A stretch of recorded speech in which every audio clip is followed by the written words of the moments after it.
touche pour Park. C'est bien fait ce ballon. La frappe d'Alonso, c'est un centre-tir. Qu'est-ce qu'il siffle? Et il siffle un penalty. Stéphane Lannoy pour une faute sur Néné. Alors là, je suis surpris de la décision de monsieur Lannoy. On va regarder. Moi, j'ai le sentiment que le ballon était parti. On voit le centre. Attendez, le ballon, il est à 3 km. C'est vrai, me semble-t-il, que Apam, avec sa main, retient... qui est-ce qui est là? Néné. C'est ça. Ah, il y a un coup. Il y a un coup d'Apam, monsieur Lannoy l'a vu. Premier penalty en faveur de l'AS Monaco cette saison. Il est pour Néné, l'actuel meilleur buteur de l'ASM dans ce championnat. Il en est déjà à 3 buts. Il a marqué dimanche dernier contre le Paris Saint-Germain. Il a l'occasion d'ouvrir le score.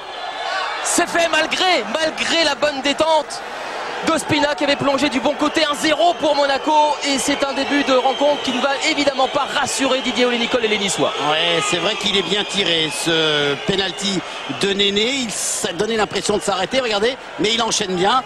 Ospina est du bon côté, mais malheureusement la main n'est pas assez ferme pour détourner le ballon.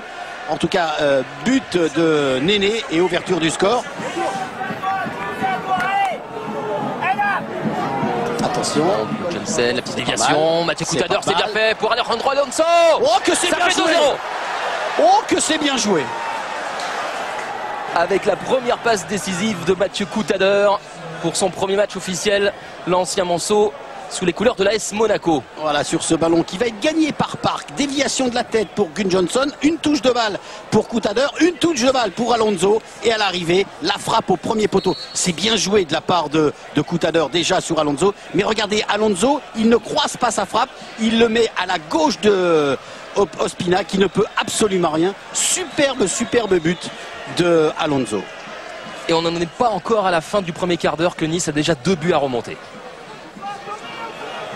Coutadeur avec Alonso. Et le ballon par-dessus là-bas, par-dessus site pour Park. Park qui va peut-être lober Ospina.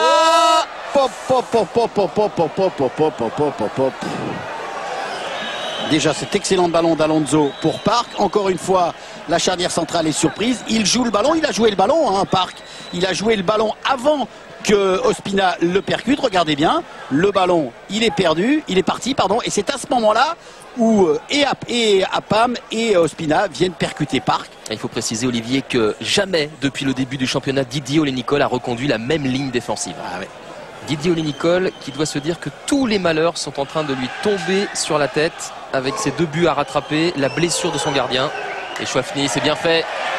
Chouki Ben Saada aux prises avec Puy-Grenier, ce qui va se mettre sur son pied gauche. Et il se heurte à l'ancien Nancéen. Il insiste, le Tunisien, il a bien fait attention de ne pas commettre de faute là. Et penalty pour le GC Nice. Non. Ah non, il est à l'extérieur. Il est à l'extérieur.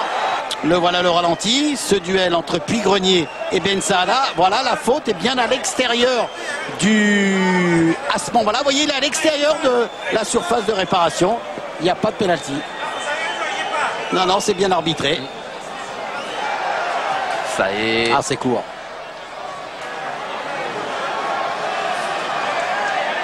Il faut mettre un petit peu plus de rapidité là.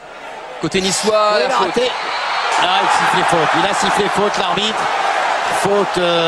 Alors c'est Ruffier qu'il a été généreux, mais je ne sais pas trop. J'ai sentiment si Ruffier ne heurte pas l'un de ses propres défenseurs. Il me semble que c'est simplement le dos de Puy-Grenier qui gêne Ruffier. Et le but aurait dû être accordé pour les Niçois. Et la sortie donc de David Ospina. Malheureux aujourd'hui. Il cède sa place à Lionel Letizy. Attention, peut-être un bon ballon pour Pestler là-bas. Allez, il faut accélérer. Le centre de Pestler. Oui, la reprise de but. Loïc Rémy qui va redonner espoir à l'OGC Nice. Lui qui avait été assez décevant, hormis la première journée. Il marque juste avant la mi-temps. 2-1 seulement maintenant pour Monaco. Regardez ce bon ballon pour Pestler. Pestler qui court, qui vient. Et là, il va faire un centre du coup de pied. Superbe déplacement de Loïc Henry qui passe juste derrière Mongungu et devant Puy-Grenier pour inscrire premier but des Niçois de la tête. Le président Maurice Cohen qui doit se poser bien des questions. Il y a beaucoup de choses qui doivent également passer dans la tête d'Éric Roy, le directeur sportif niçois. Allez, coup franc tiré par Chouki Ben Saada qui s'applique au premier poteau, repoussé par le poteau justement. Oh, les Niçois tout près d'égaliser, révoltés dans ce début de deuxième période. Ah, il est bien tiré ce coup. C'est même Ruffier qui repousse, Ouais, touché par le mur. On va regarder. Ouais, c'est Ruffier qui sort ce ballon et puis Grenier qui met en corner. Ah, ils sont malmenés les Monégasques de Guy Lacombe. Et attention le contre. Alonso, Park. Ah, il remet intelligemment pour l'Argentin, c'est la balle. Oh, c'est bien joué. Oh, que c'est bien joué. Alonso, double passeur décisif contre Paris dimanche dernier, double buteur au Stade du Rail, 3-1 pour l'ASM.